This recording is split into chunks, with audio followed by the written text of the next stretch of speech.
네, 먼저 말씀 보시도록 하겠습니다. 요한계시록 5장부터 8장까지 같이 보시겠습니다.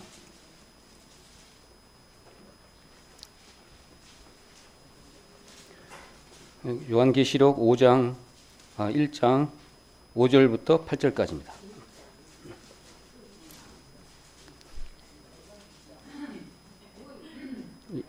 요한계시록 1장 5절로 8절까지. 자, 같이 읽도록 하겠습니다. 또 충성된 증인으로 죽은 자들 가운데서 먼저 나시고 땅의 임금들의 머리가 되신 예수 그리스도로 말미암아 은혜와 평강이 너희에게 있기를 원하노라. 우리를 사랑하사 그의 피로 우리 죄에서 우리를 해방하시고 그 아버지 하나님을 위하여 우리를 나라와 제사장으로 삼으신 그에게 영광과 능력이 세세토록 있기를 원하노라. 아멘. 볼지어다 구름 타고 오시리라. 각인의 눈이 그를 보겠고 그를 찌른 자들도 볼 터이요 땅에 있는 모든 족속이 그를 인하여 애곡하리니 그러하리라. 아멘. 주 하나님이 가라사대 나는 알파와 오메가라. 이제도 있고 전에도 있었고 장차 올 자요 전능한 자라 하시니라. 아멘. 먼저 기도드리겠습니다.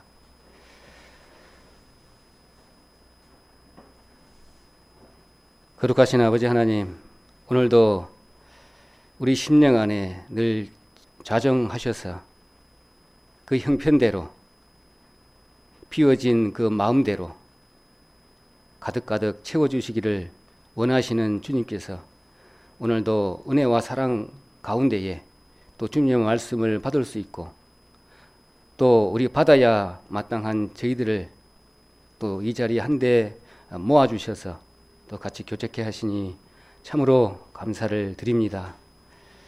거룩하신 주님, 마땅히 자기 자리가 있고 또한 주님께서 계시를 통해서 그 자리에 있는 자들을 주님을 나타내 보이시려고 늘 성경으로 기억하고 기록하고 자연으로부터 말씀을 하고 또 상대편을 통해서 말씀을 하지만 늘 사단에 속해 있는 육의 속성이 그를 가로막기 때문에 정확하게 말씀을 듣지 못하는 저희들인 줄 압니다. 이 시간을 통해서 성령께서 주장하여 주시고 깨달음을 허락하신 가운데에 좀 어렵지만 성령께서 주장해 주시고 인도해 주시고 깨달음 주시면 더 이해가 되고 더 큰 은혜로 이 시간을 채워주실 줄 믿습니다. 거룩하신 주님, 오늘 세 번째 시간입니다. 참 부족하지만 제가 알고 또한 또 배우고 저 스스로 했던 것만을 전하게 하시고 그 뜻 가운데에 그 말씀 가운데에 받는 성도님의 심령 속에 주님께서 허락하신 말씀으로만 받을 수 있도록 허락하시고 저희의 입술에 제각을 먹여주셔서 하나님의 말씀으로만 증거하고 또한 깨달을 수 있는 귀한 시간 될 수 있도록 주님 인도해 주시기를 간절히 바라고 원합니다. 거룩하신 주님, 시작 시간입니다. 마치는 시간까지 사단막이 틈타지 못하도록 지켜주는 가운데에 이 시간이 성령으로 화답하고 또 귀한 시간으로 또 기쁨의 시간으로 채워주실 줄 믿으면서 예수님의 이름 받들어 기도드립니다. 아멘.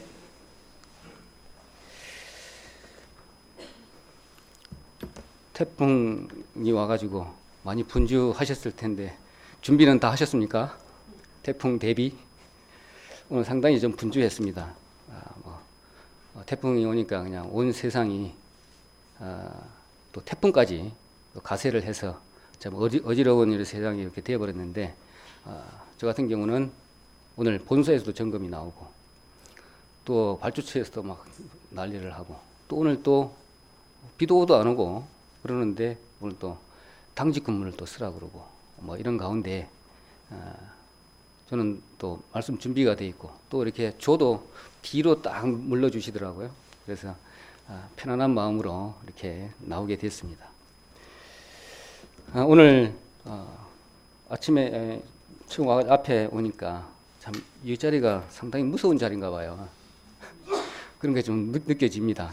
그리고 늘 이 자리가 좀 안 섰으면 하는 그런 바람도 있고 그렇지만 주님께서 또 명령하신 대로 또 순종해야 되는 것이 또 우리의 도리이기 때문에 내 생각은 접어두고 어떻게 인도하시든지 주님께서 인도하시는 것이기 때문에 저희들은 그냥 묵묵히 따르고 순종할 뿐이다. 이런 생각이 들어집니다. 또 오늘은 세 번째 시간이라고 기도 중에 말씀을 했는데 정말 그런 것 같습니다. 점점 갈수록 집사님께서 내가 왜 이 자리에 있는지 모르겠다. 내가 왜 처음에는 찬양대만 했었는데 왜 지휘까지 하고 있는지 참 내 자신이 모르겠다. 그런 말씀도 또 이렇게 생각이 나고 내가 왜 여기 와 있는지도 모르겠고 그런 생각을 점점 이렇게 하게 됐습니다. 하게 되다 보니까 정말 이렇게 하나님께서 인도하시 가시는구나 그런 것을 이렇게 느껴보니까 계시록에서 이렇게 공부하다 보니까 또 다른 면도 이렇게 주시더라고요. 이렇게 흐릿하게만 봤던 그 주님의 음성들 이런 것들이 이렇게 조금씩 희미해졌던 것들이 좀 밝게 이렇게 비춰지고 이렇게 뚜렷해져 가는 그런 모습들로 이렇게 보여지더라고요. 처음 시간에 두 번째 시간을 거쳐서 뭐 속기 될 일 내지는 종 이렇게 말씀으로 큰 주제로 다루어서 이렇게 알아왔는데 계시록에 이렇게 또 보니까 더 자세하게 더 느낄 수 있는 그런 말씀으로 이렇게 주시는 것 같더라고요. 그래서 오늘은 5절부터 해서 이렇게 8절까지 이렇게 한번 잡아봤는데 또 같은 얘기가 또 나오고 그런 부분이 있더라고요. 4절에도 보니까 또 8절에도 보니까 이제도 있었고 전에도 있었고 또 장차 올 자요 뭐 이렇게 말씀을 하는 부분이 나오고 또 이렇게 반복되는 부분들이 이렇게 나오는 걸 이렇게 곰곰이 생각해 보니까 그냥 쓰여지지는 않았을 것이다. 이런 마음이 먼저 들다 보니까 또 이렇게 고민도 해지고 그렇게 되더라고요.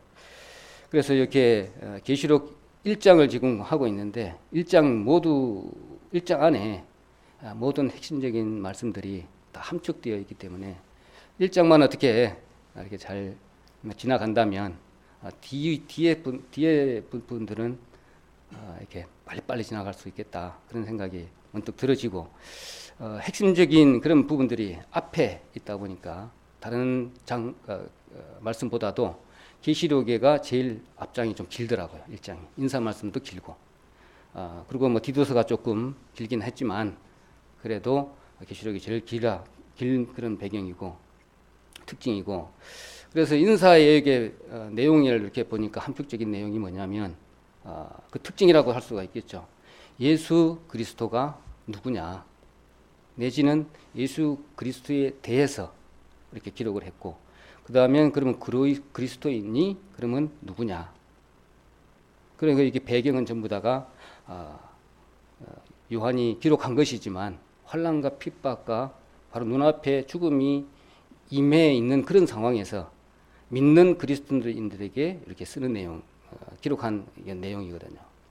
그렇게 일단은 생각을 이렇게 그 시대적인 배경에다가 두고 이 말씀을 읽으면 우리가 뭐 종 내지는 뭐 처음 난 자, 뭐 충성된 뭐 증인, 뭐 이런 식으로 큰 틀을 잡고 이렇게 말씀을 듣는 거하고는 조금 다른 면으로 이렇게 은혜를 받을 수 있는 그런 제목이다 이렇게 생각이 들어집니다.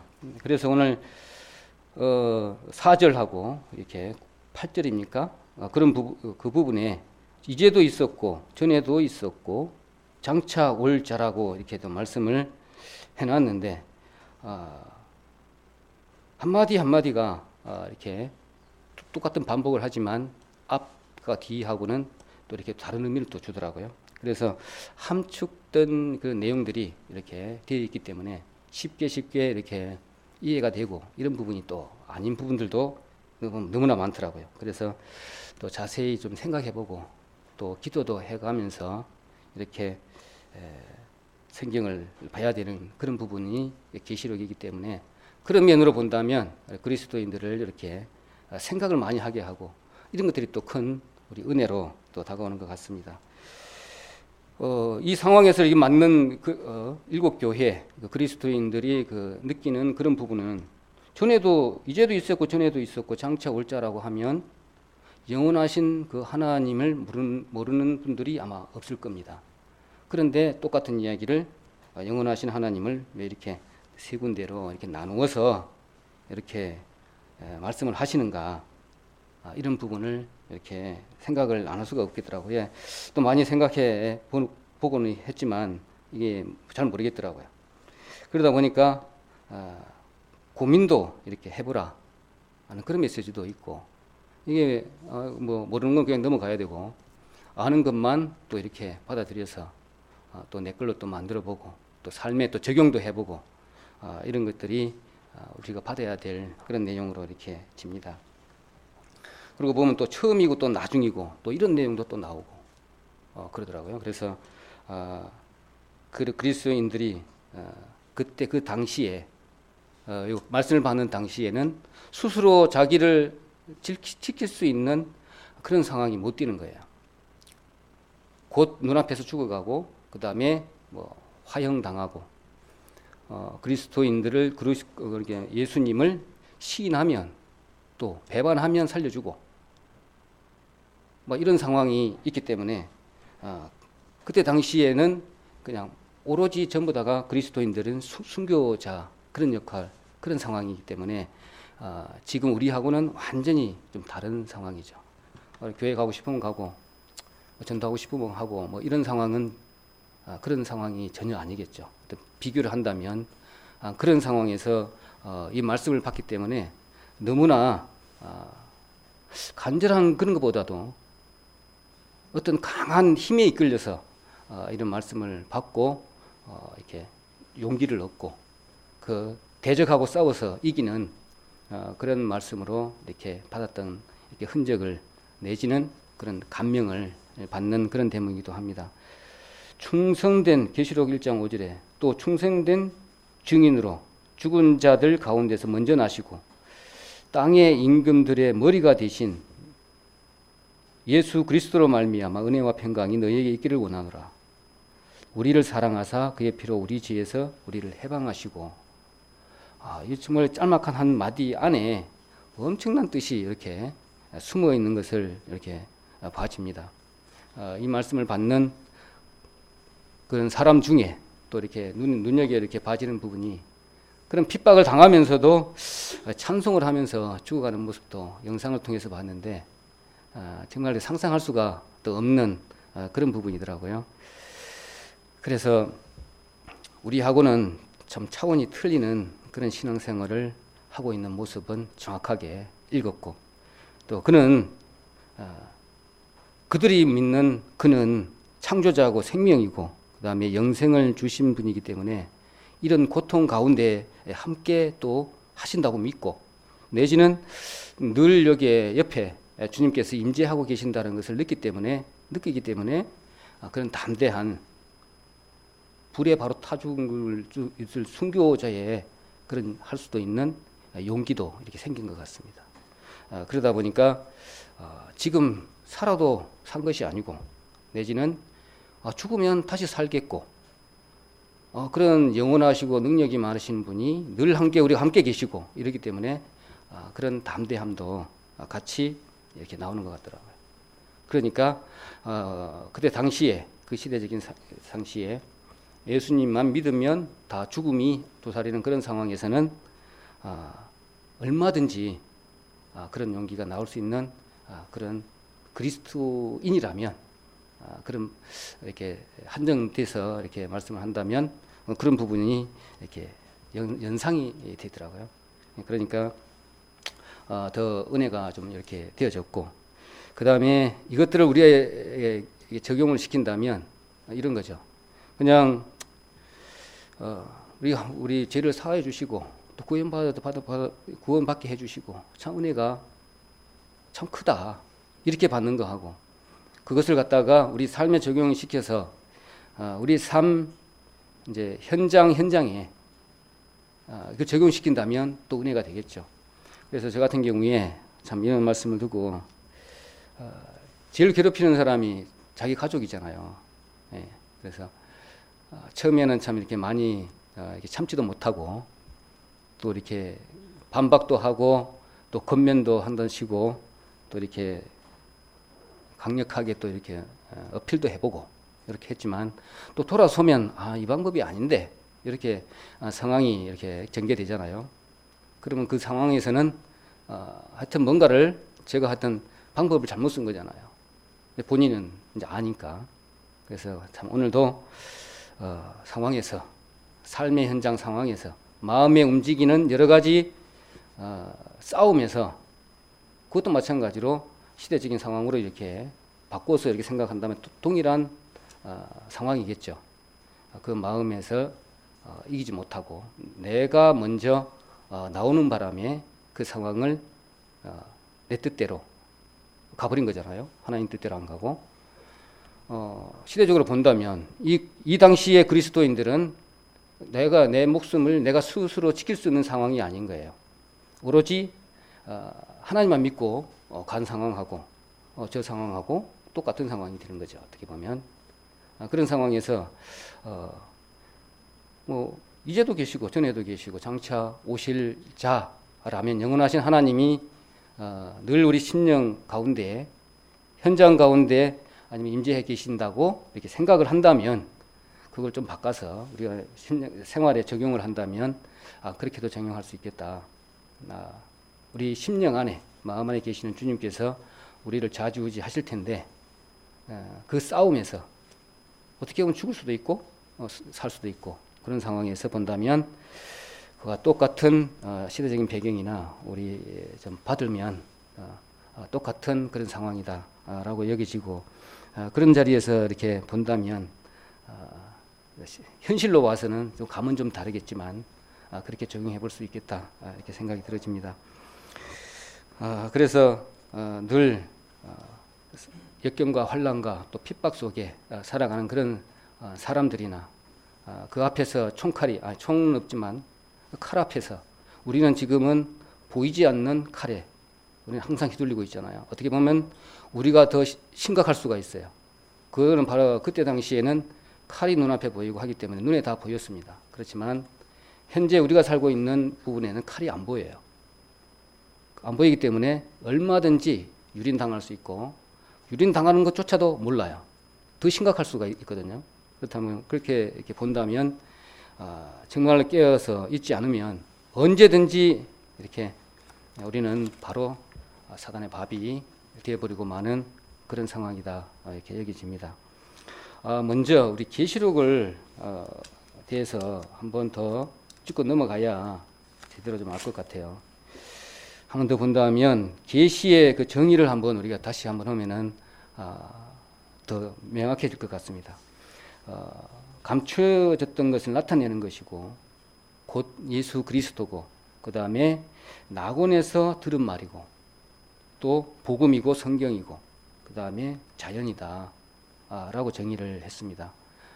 보면 우주 만물에 계시를 하고 있다고 보면 되겠죠.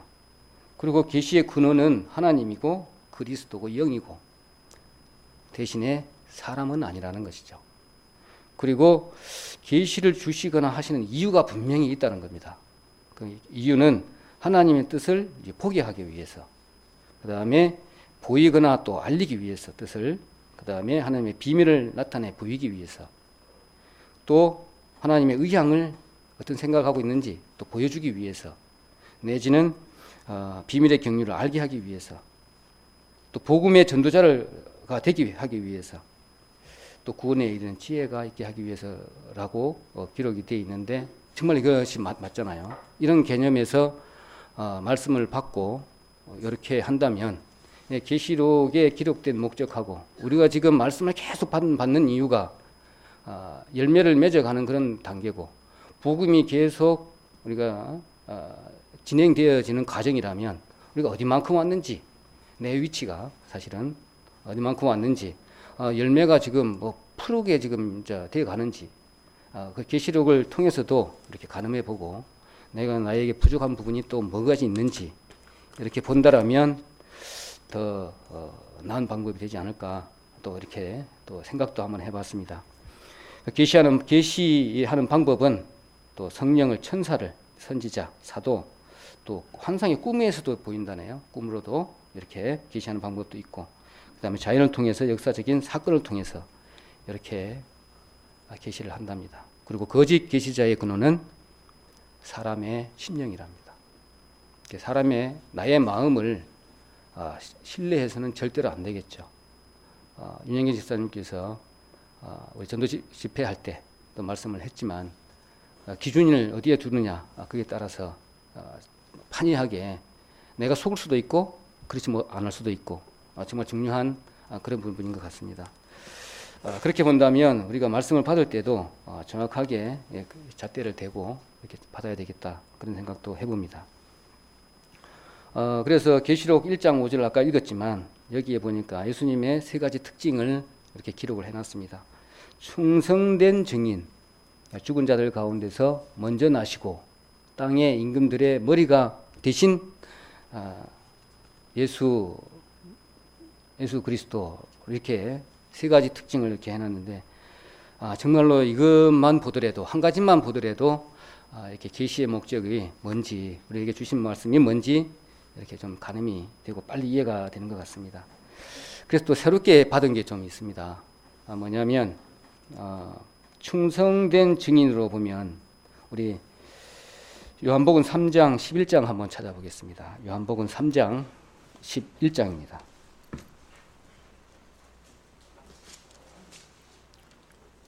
요한복음 3장 11장.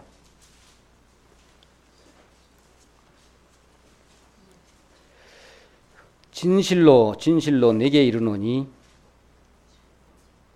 우리 아는 것을 말하고 본 것을 증거하노라. 그러나 너희가 우리 증거를 받지 아니하는도다. 그렇게 했는데, 충성된 증인, 본 것을 증거한다, 이렇게 말씀을 이렇게 해놨습니다. 근데 왜 진실로 진실로 이 말씀이에요. 진실로 진실로, 이것을 보니까 이렇게 기록을 해놓는 걸 봤습니다. 어느 랍비도 이런 어법을 쓰는 경우가 없다네요.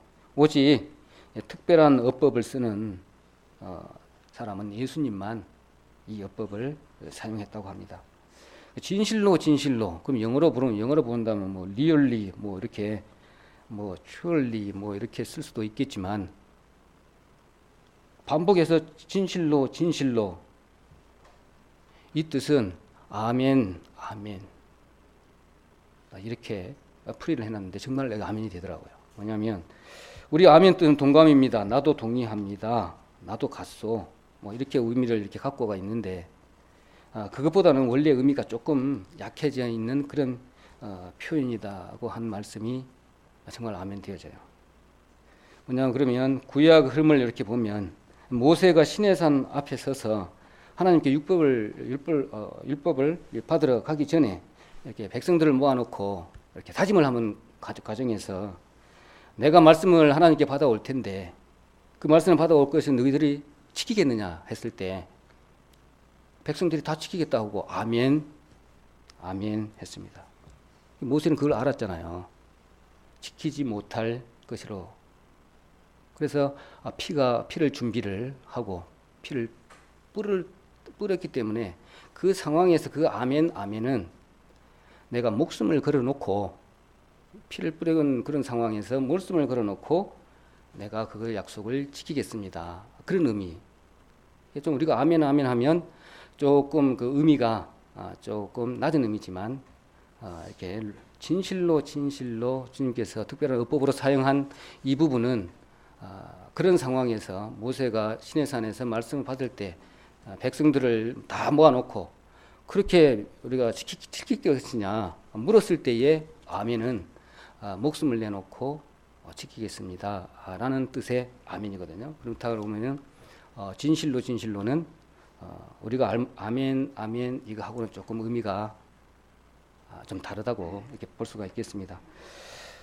그래서 그 아멘 아멘은 마찬가지로 모세는 백성을 살리려고 짐승을 잡아서 피를 뿌린과 동시에 그런 일맥상통하는 그 내용하고 그 다음에 그 내용을 보면은 어차피 값을 치른 거예요. 모세 입장에서 왔을 때는 백성을 살리기 위해서 그런 내용하고 비슷한 의미의 말씀이고, 그러면 아멘의 뜻은 생명을 걸고 옳은 말입니다 라는 뜻이잖아요. 그래서 진실로 진실로 아멘 아멘. 그래서 이런 말씀을 듣다고 보면 이렇게 충성된 참된 증인으로서 이렇게 예수님이 확실하게 이렇게 증거를 보내주신 말씀이 있습니다.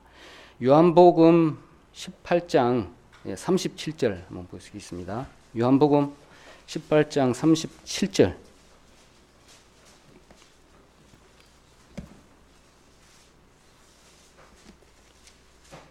(18장 37절) 한번 보겠습니다. 빌라도가 가로되 그러면 네가 왕이 아니냐? 예수께서 대답하시되 네 말과 같이 내가 왕이니라.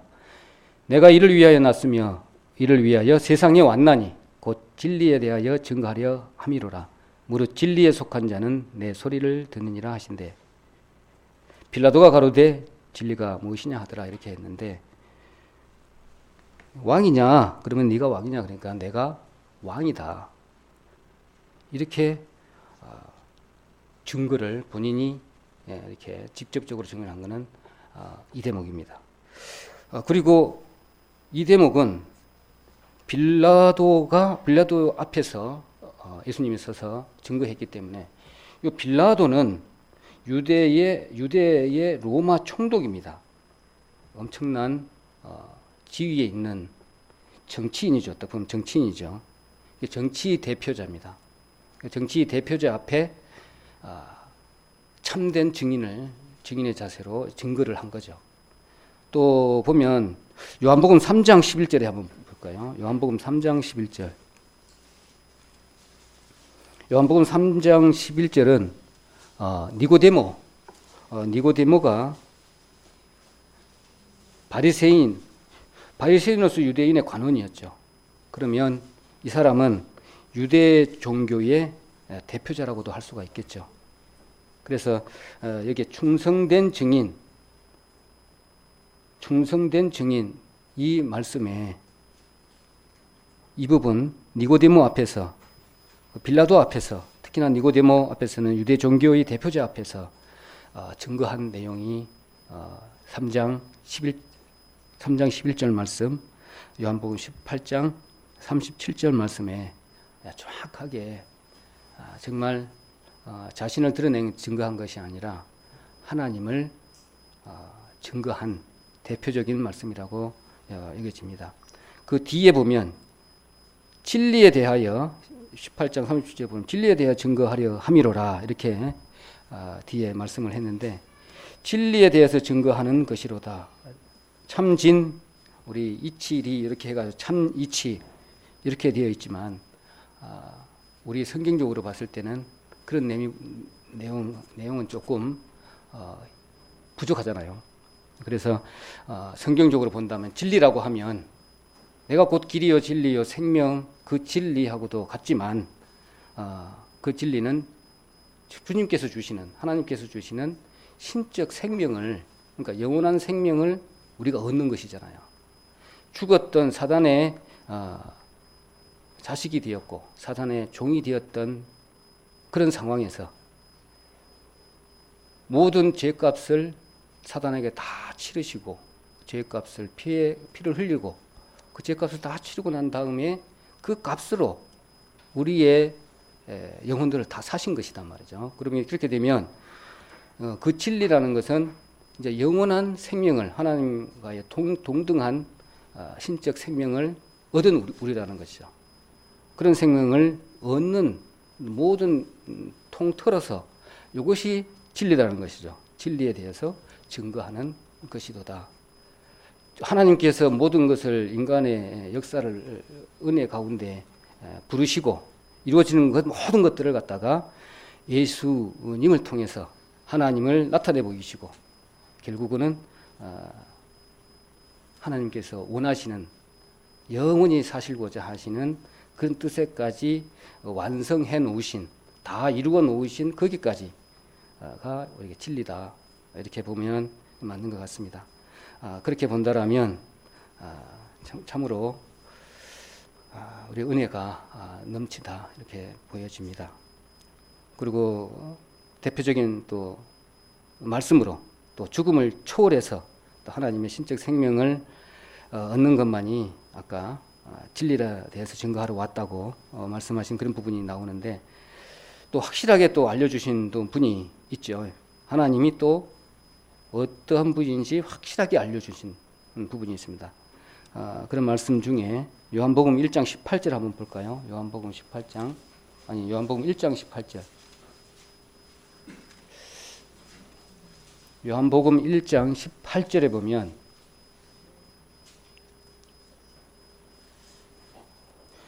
본래 하나님을 본 사람이 없으되 아버지 품속에 있는 독생하신 하나님이 나타내셨느니라.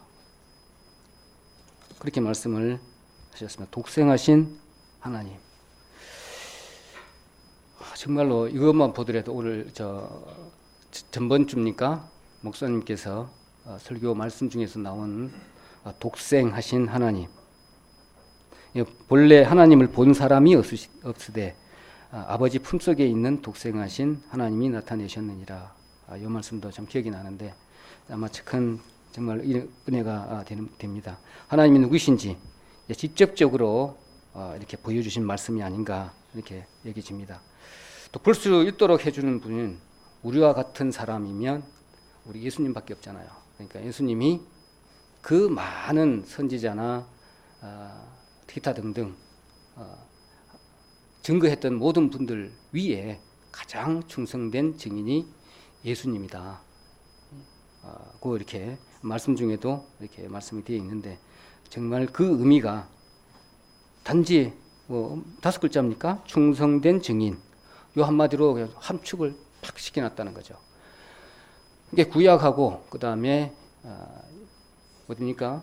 묵시문학하고 이렇게 같이 짬뽕이 되어 있는 말씀을 계시록에다가 함축시켜서 내지는 몇 단어 가지고 이렇게 해놨기 때문에 조금 어려운 부분이 있다 이렇게 또 생각이 들어집니다. 그래서 이런 말씀을 한번 들게 되면 또 다른 방법으로 이렇게 볼 수가 있는데, 내가 이렇게 말씀을 전해보면 배 채워서 하는 얘기인지 그건 모르겠어요. 우리 자매도 간혹가다 그렇게 하는데, 당신이 믿고 있는 하나님 있으면 좀 보여줘 봐라고 해요. 보여줘 봐라. 참 답답해요. 보여봐 달라는데 참 그래서 좀 답답한 부분이 있어서 또 이 말씀이 또 생각이 또 나더라고요. 예수님만 이렇게 따라다녔던 답답한 친구가 또 있잖아요. 이렇게 빌립이라고 빌립이 또 그렇게 했잖아요. 그러면 아버지가 있는데 한번 좀 봤으면 좋겠다. 그런 부분이 있는데, 요한복음 14장 8절 한번 보겠습니다. 요한복음 14장 8절.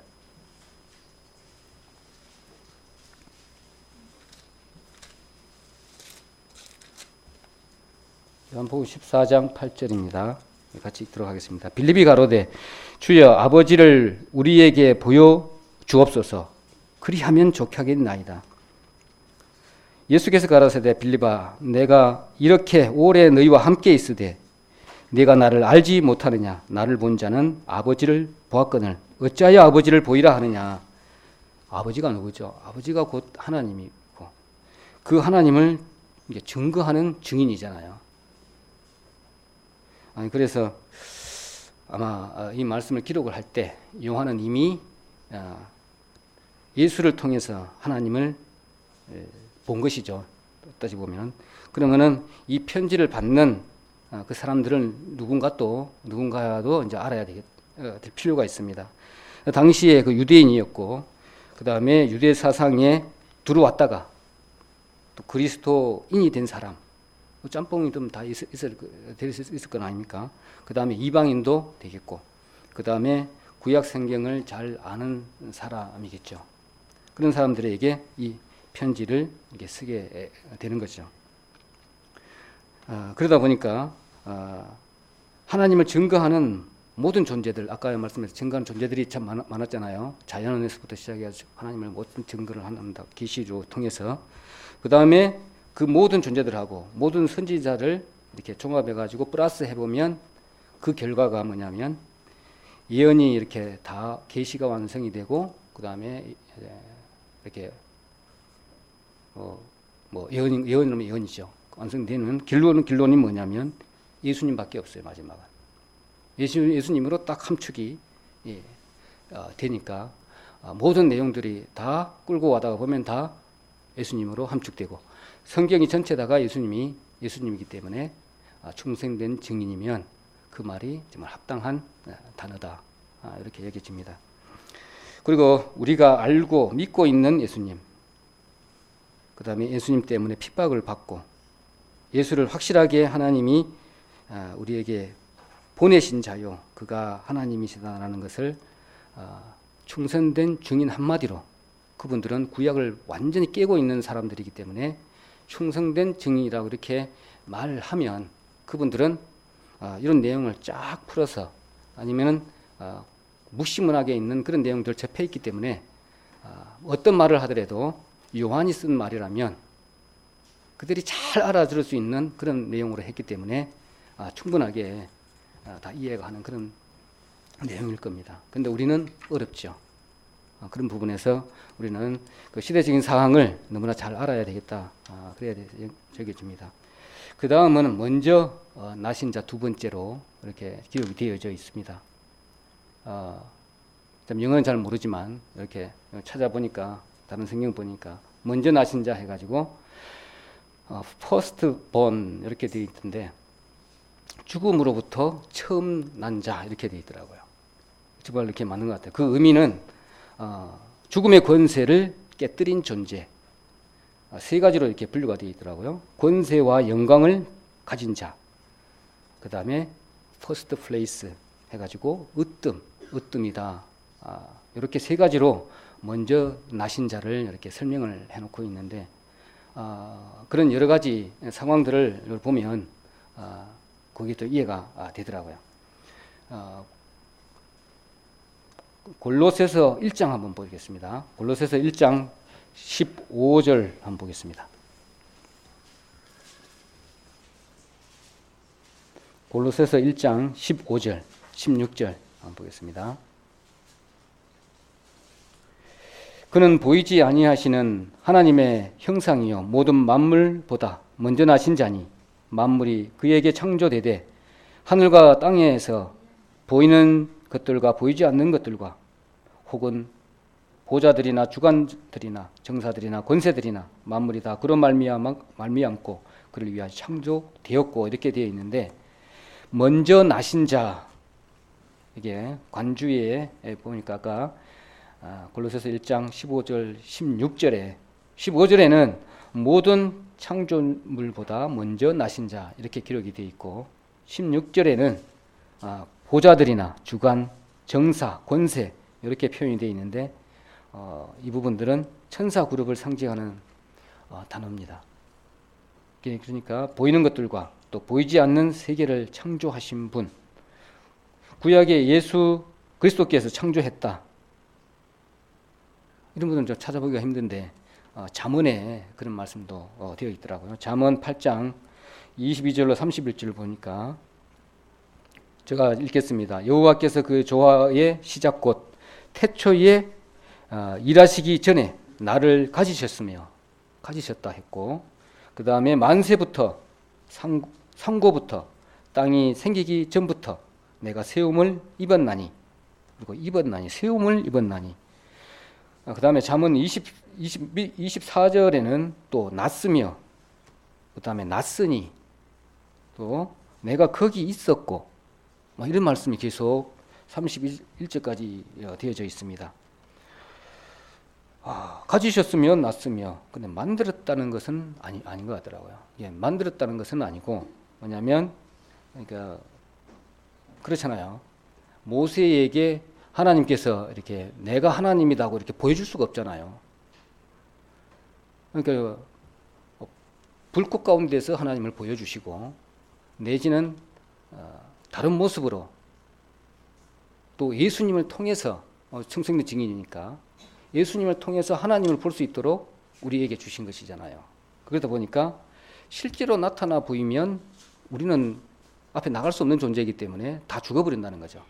그러다 보니까 하나님께서 이렇게 우리가 이해하기 좋도록 최소한의 글자로 저희에게 주신 것이기 때문에 가지셨으면 낫으며 이렇게밖에 표현할 수가 없는 거죠. 그렇다면 어떻게 우리가 설명을 하고 이해를 가져야 되냐면, 하나님과 동일한 존재로 하나님께로부터 왔다는 것을 설명하기 위한 것이더라고요. 그러니까 가지셨으면 낫으며 왜 이렇게 표현했냐면, 우리가 이해할 수 있는 표현의 단어일 뿐이라는 것이죠. 이 말씀을 듣고 보면, 만약에 전번 시간에도 말씀을 좀 들은 기억이 나는데, 만약에 우리가 알아들을 수 없는 하나님의 말씀으로 우리가 줬다면 어떻게 될까? 그거 혹시라도 히브리어로 이렇게 됐다면, 헬라어로 이렇게 기록됐다면 우리가 다시 또 그걸 배워야 되잖아요. 그럼 그거 배우다가 종축을 날새는 거죠. 그런데 이렇게 또 이렇게 번역이 되어 있고 또 하나님을 또 알 수 있도록 이렇게 은혜를 베푸신 것은 정말 큰 은혜다. 또 그렇게 생각도 이렇게 해봅니다. 이미 구약 잠언의 지혜, 하나님의 지혜로서 있었던 그리스도이시지만, 또 지혜로 있었던 그리스도인이 인간의 모습으로 오는 것을 또 설명한 부분이 성경에도 너무너무 여기군데 이렇게 많이 나오는 것을 봅니다. 정말로 하나님이 광대하시고 또 능력이 많으시고 상상할 수 없는 그런 능력의 어떤 우리가 모시고 있는 영원한 존재인 그분의 뜻을 우리가 알려면 알고 또 알아야 되는 이유가 뭡니까? 오직 하나님의 형상으로 지음을 받았다는 이유잖아요. 그렇기 때문에 우리는 영원한 영적 신적 생명을 얻은 자이고, 그런 자가 하나님 말씀을 받으려면 지금 현재 이 땅에 있는 아주 세상의 것들을 이용을 해서 그 통로를 통해서 우리가 얻을 수밖에 없는 그런 상황이기 때문에, 내지는 자연의 우박을 준다든지 번개를 확 준다든지 내지는 글자로 준다든지 자연을 보게 한다든지 해서 주님을 정확하게 알 수 있도록 하는 부분이다 여겨집니다.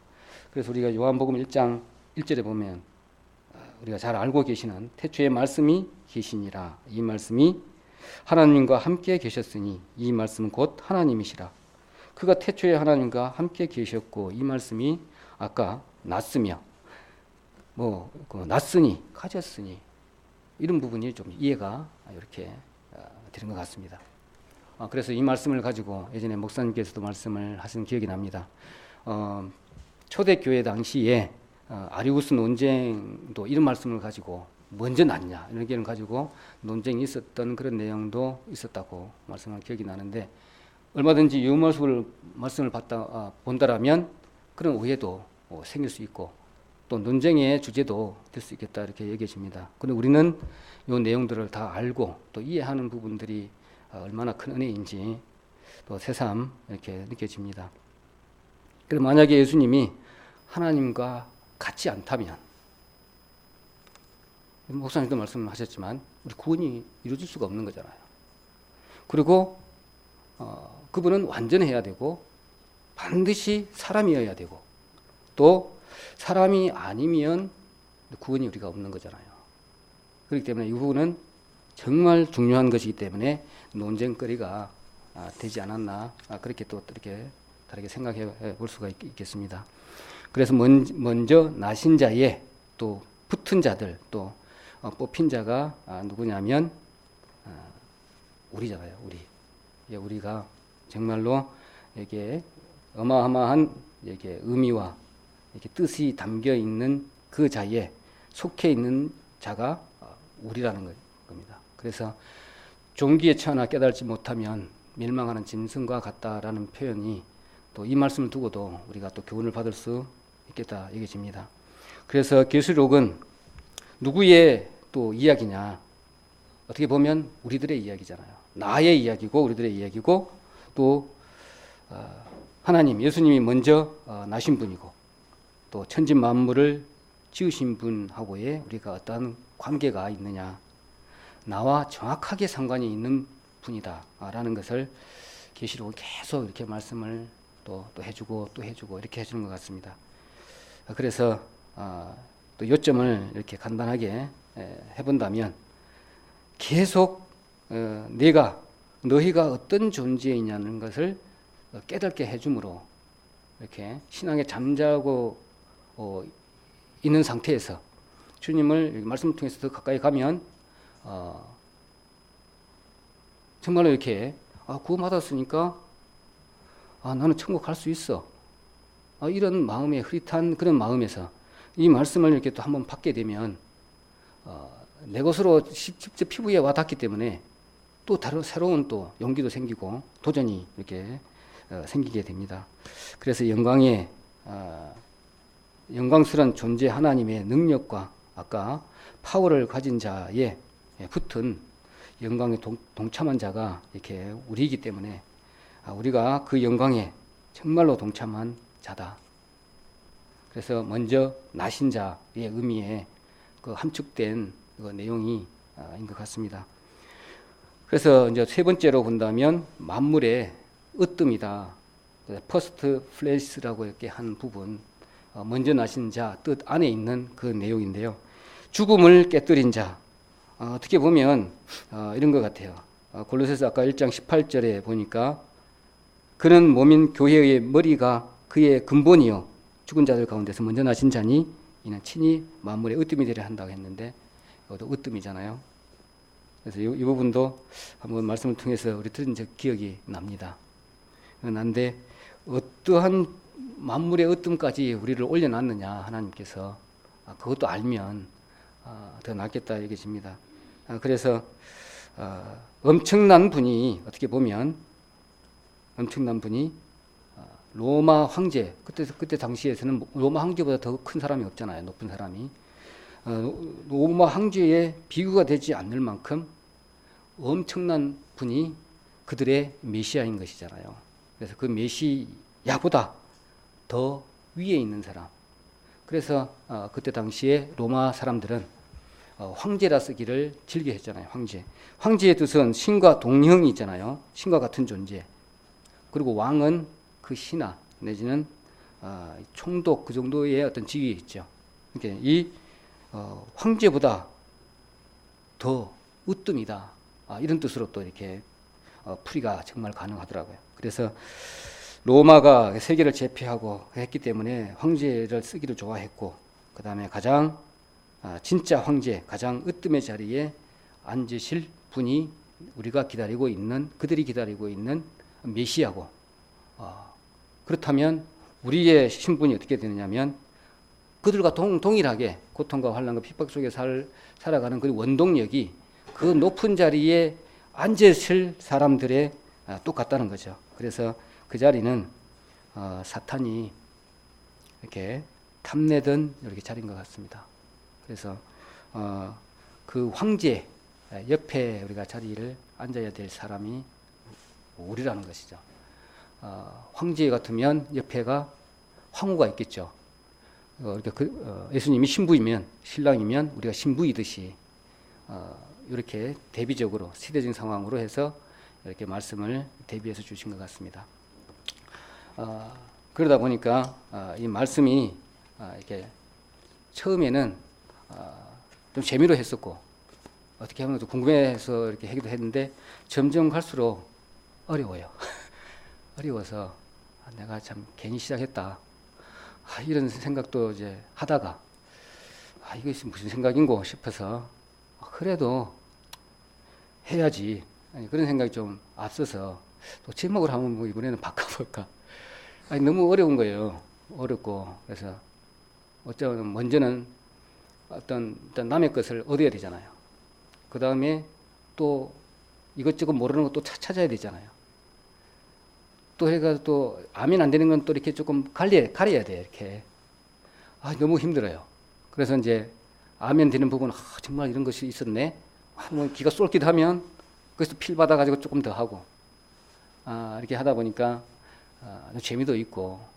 그래서 신앙생활은 재미가 없으면 정말 안 되겠구나 이런 생각도 들고, 말씀 보는 것도 재미없으면 정말 안 된 것 같습니다. 그래서 계시록의 끝에 보면, 계시록 1장 5절의 끝에 보면 우리를 사랑하사 우리를 해방하시고 뭐 이런 부분이 나오는 부분만 말씀을 드리면 시간이 다 될 것 같습니다. 보면 우리 죄에서 우리를 해방하시고 이렇게 번역 이렇게 기록이 되어 있는데, 여기에 조금 여러 사람 견해가 좀 다른 부분이 있어요. 우리가 복음을 마지막에 말씀을 하실 때에 좀 약간의 좀 두루뭉실한 부분들이 조금 있더라고요. 그래서 좀 아쉬운 부분이 좀 있는 그런 부분이다. 그런 부분이 뭐냐면, 킹 제임스 버전에 보면 중요한 단어가 loved가 있고 washed, 사랑하사 우리 죄를 위해서 씻었다. 이런 부분이 계시록 1장 5절 마지막 부분에 여기 나오는데, 그 부분보다도 영어로 킹 제임스 버전에 번역된 것보다 우리가 번역된 게 더 정확하답니다.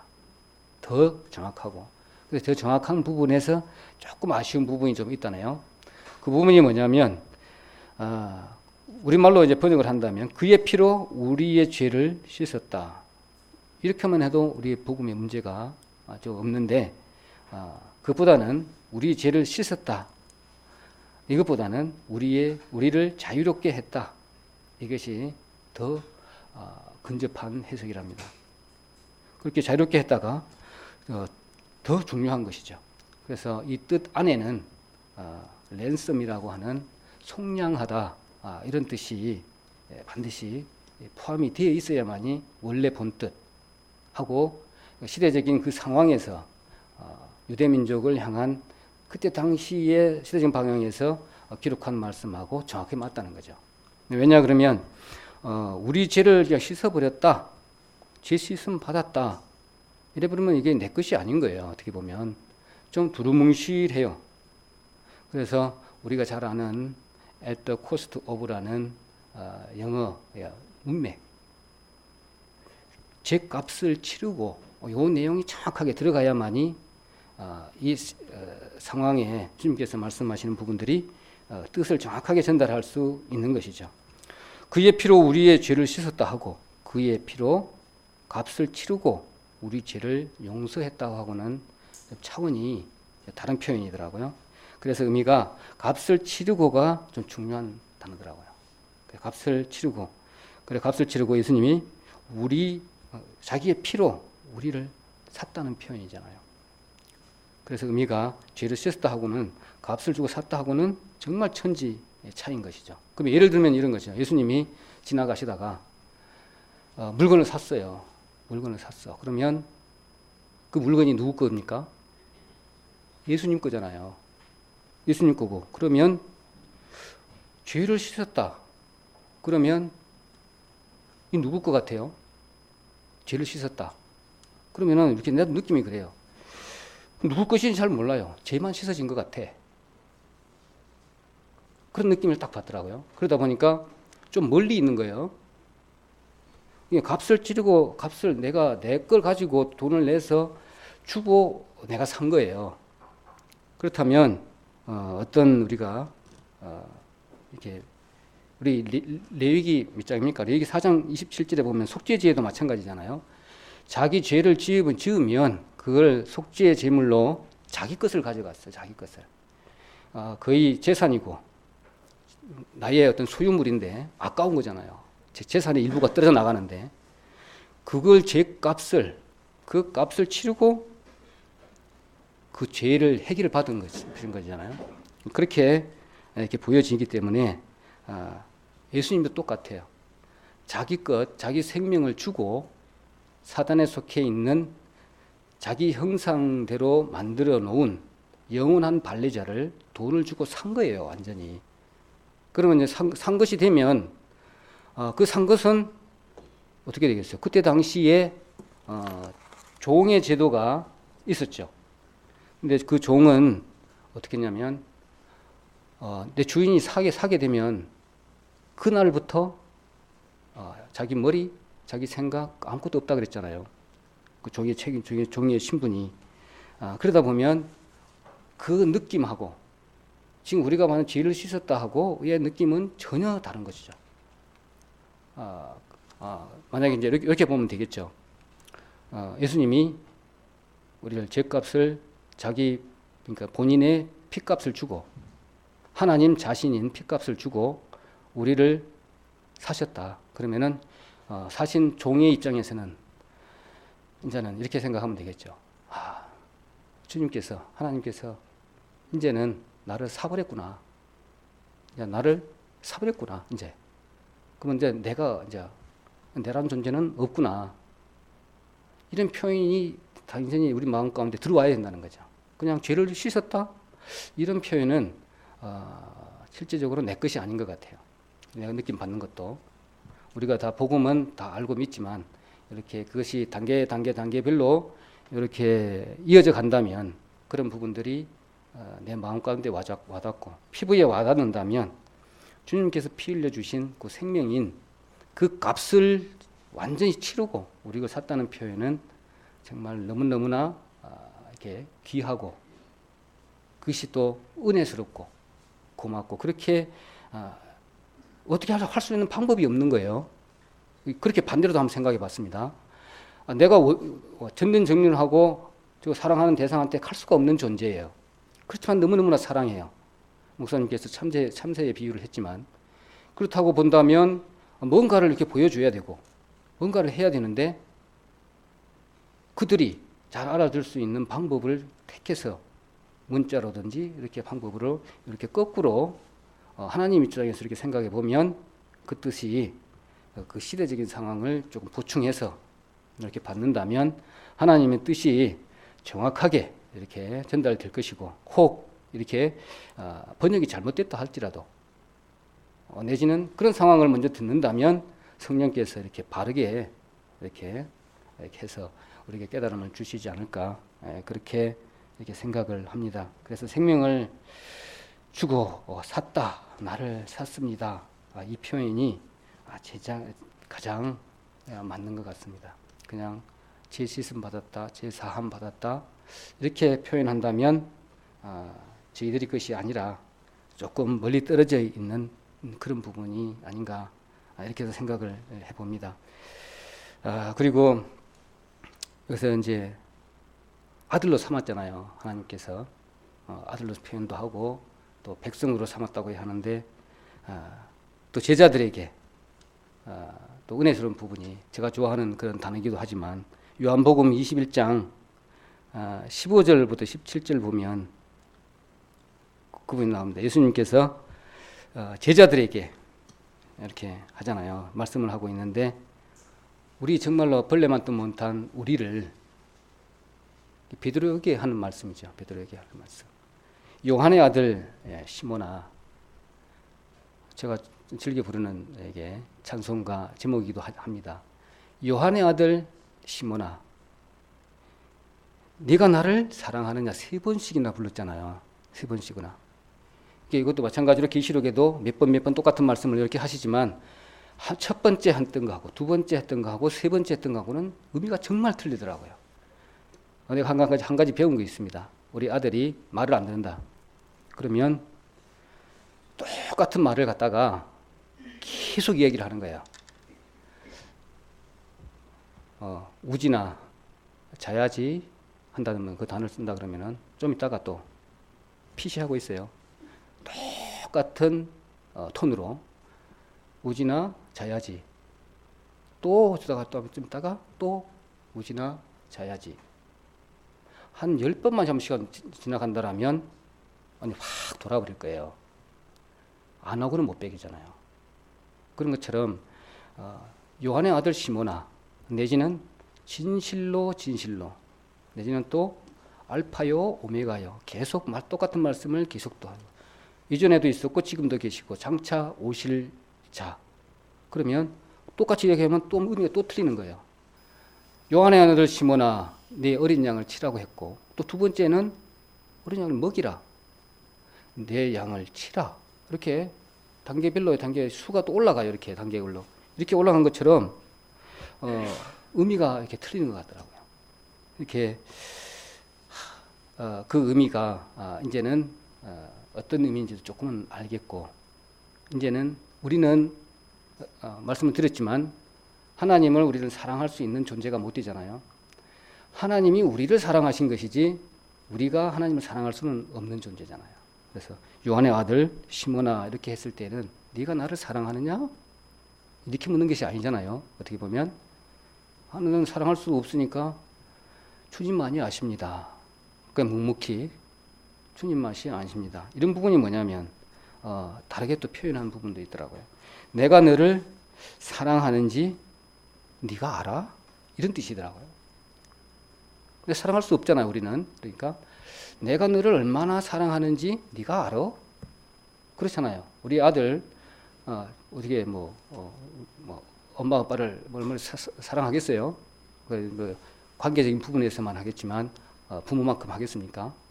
부모가 아들을 많이 사랑하는 것이지 그 비한다면, 그래서 내리사랑이라고 하는 것도 나오고 그런 부분이 있는데, 그 말하고도 요한의 아들 시몬아 네가 나를 사랑하느냐, 이 부분도 동일한 말씀인 것 같습니다. 그러다 보니까 아무 말도 못한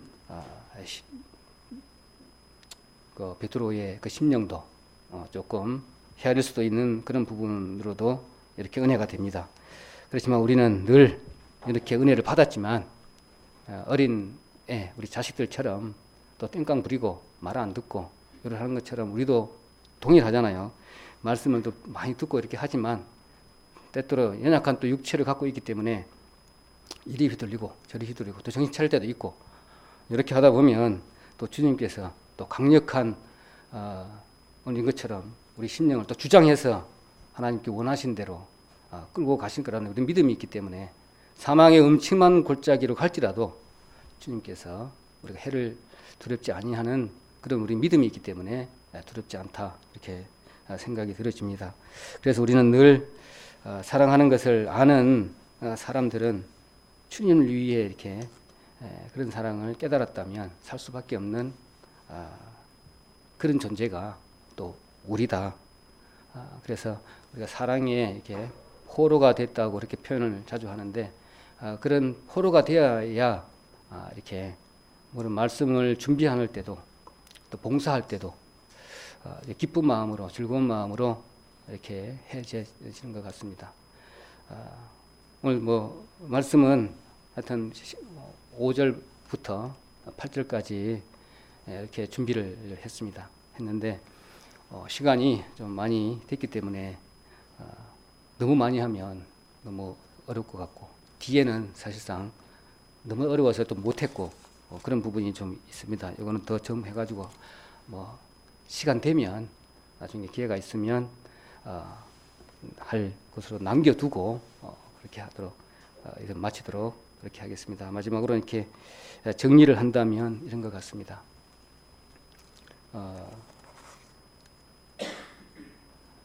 편지를 받는 사람 입장을 한번 생각해 봐야 되고, 그 다음에 편지를 이렇게 받아 쓴 사람 입장을 한번 생각해야 되고, 그 다음에 하나님께서 주시는 입장에서 하나님 입장에서 한번 이렇게 생각을 해보고, 그렇게 하면은 말씀을 이해하고 또 받는 데 있어서 큰 은혜가 이렇게 됩니다.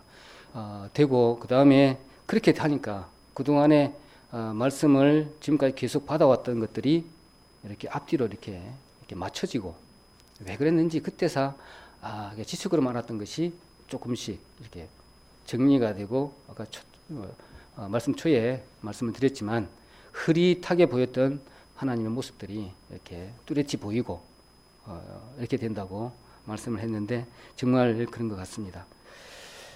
그래서 큰 은혜가 이렇게 되고 또 우리가 이구동성으로 마지막 때 이렇게 말씀을 하지만 또 이런 말씀을 통해서 또 새로운 도전을 또 받고 그 계기가 되어져서 문 영혼, 아직까지 구원받지 못한 영혼들을 이런 마음으로 이렇게 대하고 한다라면 중간에 한번 해보고 마음이 상해서 쓰러지는 일은 없을 것이다.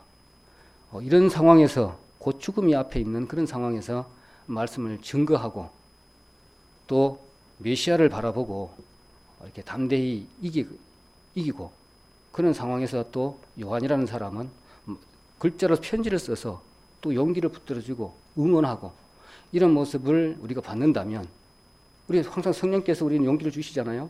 그걸 받고 이 문영은 죽어가는 영혼들을 만약 칼리 없는 이렇게 도적을 하는 이렇게 그런 사단으로 괴계로부터 싸워서 이겨서 우리가 항상 승리하는 삶을 남은 시간 동안에 살아야 되겠다 그런 생각이 들어집니다. 예, 기도드리겠습니다.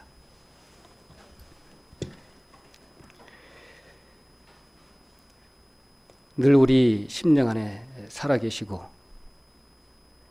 늘 좋은 것들로만 채워주시려고 늘 자연을 통해서 말씀을 통해서 또 피조물을 통해서 말씀을 하시지만 우리 지각이 둔하고 사단 권세에 또 얼굴이 가려져 있는 영고로 정확한 말씀을 깨달지 못하고 또 방황할 때가 많이 있음을 이 시간 자백합니다. 거룩하신 주님, 우리 안에 작게 찾아온 주님의 생명이 점점 자라져서 몸이 나고 싹이 나고 줄기가 커져져서 열매가 맺어지는 그때까지 주님께서 늘 보호하지 않으시고 전뿌리의 진액을 공급해 주시 아니하시면 우리 자랄 수 없음을 이 시간 압니다. 우리가 할 수 있는 것은 오직 주 안에 가지 안에 붙여 있어야만이 되는 것을 압니다. 거룩하신 주님, 이 귀한 관계에서 또 성령의 음성을 쫓지 못하고 단절된 상태에서 참으로 말라 비틀어져 가는 그런 일이 없는 우리 성도님 모두가 되어질 수 있도록 주님 성령께서 친히 주장하여 주시고 강력한 성령의 음성으로 인도해 주시기만을 간절히 바라고 원합니다. 거룩하신 주님, 저희들에게 맡겨진 여러 가지 사명이 각각의 심령 속에 또 직임 속에 또 은사대로 다 있을 줄 압니다.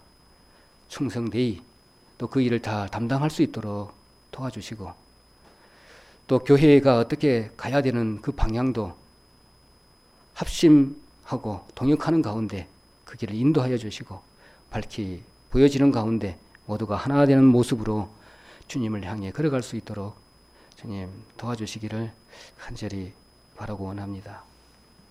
오늘도 이렇게 말씀으로 교제케 하시고 또 나눌 수 있도록 모든 것 허락하신 주님께 감사를 드리오며 거룩하신 우리 주님 예수님의 이름 받들어 기도드립니다. 아멘. 수고하셨습니다.